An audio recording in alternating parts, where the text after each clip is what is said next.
If you look at the same constraints that happened in August of 2024, when we were 13% down in the S&P in a single day, I think it's going to be very similar to that. I think there'll be a repricing in markets. I think we're going to see 30 to 50% down in markets in a very short period of time. Does that take a day, couple days?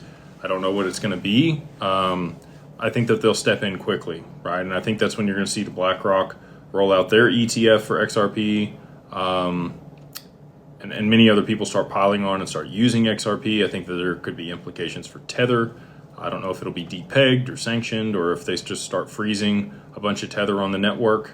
And so people, run away from it. Jim Rickards has talked about, people losing trust in stablecoins as a whole if Tether had some issues, and then other stablecoins going illiquid, because a lot of people that I've talked to over the years are like, well, I'm going to try to buy when it's fallen. And I'm like, I really don't think you're going to be able to. I think that, exchanges are going to lock up. I think that networks are going to lock up. I think there's going to be a lot of problems. So, I just continue to dollar cost average, continue to buy when I can, and hold that in institutional custody and wait on it to rip.